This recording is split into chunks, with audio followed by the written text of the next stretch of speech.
JF-17 thunder block 3 की गूंज भारतीय मीडिया में एक शोर बपा है। ये शोर क्यों बपा है और JF-17 थंडर की गूंज क्यों सुनाई दे रही है? आमिर रज़ा मेरे साथ मौजूद है, उनसे बात करते हैं।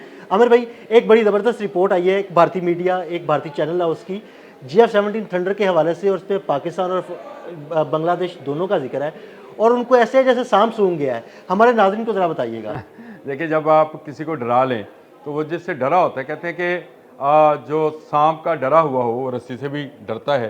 यही हाल इस वक्त भारत का है। उनको ख्वाबों में भी जो है JF-17 थंडर ब्लॉक 3 आ रहा है और इसकी वजह ये है कि जो यूके का एक जरीदा है जो कि सिर्फ आर्मी बेस्ड है, उसने भी अब ये कह दिया कि इनके पास जो राफेल थे 4 की तादाद में गिराए गए। ना सिर्फ वो बल्कि MiG-29 और Su-30 जहाज़ भी जो है वो गिराए। और उन्होंने ख़ास तौर पर जिक्र किया कि JF-17 थंडर ब्लॉक 3C ने जो है इनका S-400 सिस्टम जो है उसको तबाह किया। तो मैं ये समझता हूँ कि ये चीज़ें जो हैं, ये की एरो है, मैं जरीदे का नाम भी बता देता हूँ।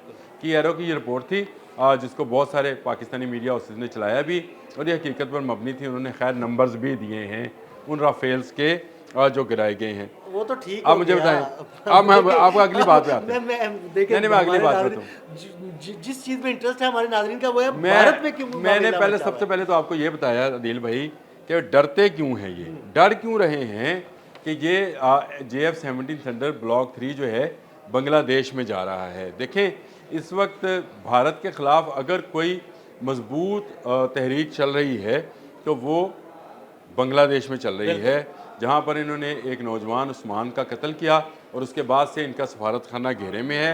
वहाँ सफारत खाना बंद है, यानी उसकी तमाम कार्रवाइयाँ बंद हैं। और अब ये खबर जो है डेली जागरण है, एक मीडिया हाउस है, उसकी ये खबर है कि JF-17 थंडर ब्लॉक 3 जो है वो 400 एंड 500 मिलियन की प्राइस पर जो है वो दिया जा रहा है बांग्लादेश को, क्योंकि इस सरहद से जो कि भारत की मगरबी सरहद है वहाँ से मार पड़ी है, तो अब वो जनूब की तरफ जाएगा। बांग्लादेश वहाँ पर मौजूद है और अगर बांग्लादेश में भी उसको उसी JF-17 थंडर का सामना करना पड़ा तो आप सोच सकते हैं कि उसके लिए कितना भयानक ख्वाब होगा। ये भयानक ख्वाब है जिसको लेकर उनके मीडिया हाउसेज जो हैं वो इस बात की तस्दीक कर रहे हैं और बता रहे हैं, रिपोर्ट्स दे रहे हैं कि JF-17 थंडर ब्लॉक 3 के हवाले से बांग्लादेश जो है वो कर रहा है। और आपको भी पता है कि 4.5 जनरेशन का ये जहाज़ जो है इस वक्त पूरी दुनिया की नज़रों में है। दुनिया के कितने ममालिक हैं, अगर मैं नाम लेना चाहूँ तो आप नाम गिनते जाएँ। आज़रबाईजान में तो ये चल रहा है, यानी आज़रबाईजान में तो चला गया, लेकिन उसके बाद अर्जेंटाइन है, मिस्र है, इराक है, नाइजेरिया है, बांग्लादेश है, श्रीलंका है। इतने ममालिक हैं जो ये चाहते हैं कि JF-17 थंडर ब्लॉक 3 इनके पास आए।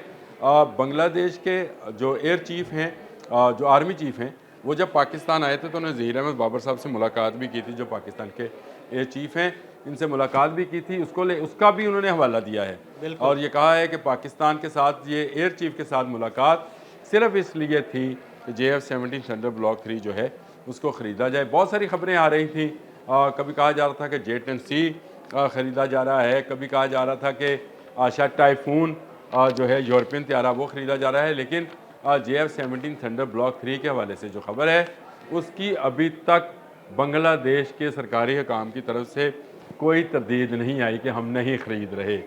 ये जो तरदीद का ना आना होता है, ये बैनुल-अक़वामी सतह पर एक तस्दीक की जो है अलामत समझा जाता है। जी, आप बिल्कुल, मैं ये कह रहा था कि देखिए, तस्दीक या तरदीद आई या नहीं आई वो एक अलग बात है, लेकिन जो रोड उठ रहे हैं ना भारतीय मीडिया में, वो बहुत दिलचस्प है। वो कहते मारे नू डराया चंगा। ये डर इतना रहे, खौफ इतना है इस एक जहाज़ का कि उनका तेजस जो है दुबई में सिर्फ उसको देखकर ज़मीन बोस हो जाता है, गिर जाता है।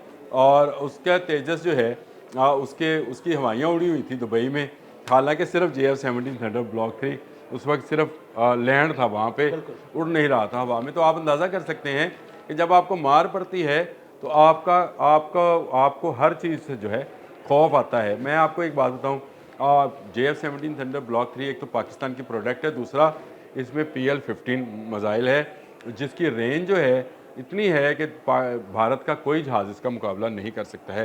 ये बात बांग्लादेश के भी जहन में होगी, जो भी ममालिक इसको लेना चाह रहे हैं उनके जहन में 2-4 चीज़ें तो बहुत हैं। देखें, लेटेस्ट अवानिक सिस्टम जो है वो इसके अंदर मौजूद है, इसके रडार जो हैं रडार क्रॉस सेक्शन जो है वो बाकी जहाज़ों से, अपनी जनरेशन के जहाज़ों से बेहतर है।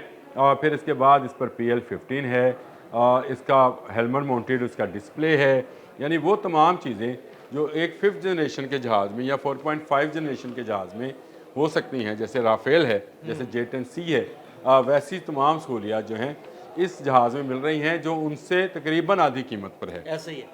तो अब जो तरक्की पजीर ममालिक हैं उनकी नज़रें JF-17 थंडर की तरफ क्यों ना जाएं, क्योंकि ये कम जहाज़ कीमत है भी हो और effective ज़बरदस्त भी हो। तैयारा भी हो और जंगों में इस्तेमाल भी हो चुका और हाँ, ये बात आपने सही पॉइंट आउट किया कि उस जहाज़, उस वेपन की कीमत होती है जो किसी ना किसी जंग में कामयाब हो जाए। उसके आप भी समझते हैं कि वह तलवार वो महंगी बिकती है जो बाकी तलवारों को तोड़ चुकी हो। हाँ जी। और ये नहीं हो सकता कि आप तलवार को पहली दफ़ा आजमा रहे हो। आजमाया गया JF-17 थंडर, ये भी भारत की मेहरबानी कि उसने अपना ऑपरेशन संदूर करा के अपने ही मांग में से संदूर मिटवाया और राफेल जो है गिरवाए और MiG-29 गिरा, Su-30 गिरा। तो ये सारे कारनामे जो है S-400 उनका तबाह हुआ। तो ये सारे कारनामे जो हैं जहाँ J-10C के हैं, वहीं पर दुनिया की नज़रों में JF-17 थंडर ब्लॉक 3 था, क्योंकि ये शाना बशाना लड़ रहा था। ना सिर्फ लड़ रहा था बल्कि S-400 तो मारा भी, मतलब इसको तबाह भी इसी ने किया था। तो इस वजह से दुनिया के बहुत सारे ममालिक, और ख़ासकर वो ममालिक जो भारत की दरअंदाजी से तंग हैं, बिल्कुल ऐसे ही है। जिनमें सरफ़हरिस्त आपको बता दूं बांग्लादेश है और उसके बाद श्रीलंका है, कि श्रीलंका में भी इस वक्त भारत मुखालिफ मूवमेंट जो है वो ज़ोर पकड़ रही है। और ये श्रीलंका का जो मैंने नाम लिया था कि वो भी इंटरेस्टेड है, तो दुनिया के बहुत सारे ममालिक जो हैं इंटरेस्टेड हैं। लेकिन मुरोर किसको उठ रहा है? भारत को, क्योंकि उसको इस तरफ से भी इसी जहाज़ से मार पड़ी। अब आगे जाकर भी अगर वो बांग्लादेश की तरफ कोई कदम, इंतहाई कदम उठाएगा तो वहाँ पर भी उसको इसी से मार पड़ सकती है। इसी बात को लेकर डेली जगरान वाले जो हैं, वो खतून जो हैं वो खप डाल रही हैं कि पाकिस्तान का जो है वो मुआहदा हो रहा है। लेकिन बंगाली चैनल्स भी इस पर बात कर रहे हैं। JF-17 थंडर में वो भी दिलचस्पी रखते हैं, और दिलचस्पी की वजह वही जंग मई है, जिसमें इसको, इस जहाज़ को अपनी सलाहियत दिखाने का मौका मिला। तो इस वक्त JF-17 थंडर, अगर ये कहा जाए कि दुनिया में जहाज़ों की फ़हरिस्त में जो 5th जनरेशन के जहाज़ हैं उनको एक तरफ रखें, वो तो 3 ममालिक बनाते हैं, लेकिन अगर अपनी जनरेशन के जहाज़ों में इस वक्त किसी जहाज़ की डिमांड है तो वो JF-17 थंडर ब्लॉक 3 है।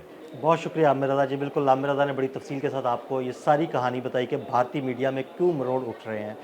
अदील अहमद और आमिर रज़ा को इजाज़त दीजिएगा। अल्लाह हाफ़िज़।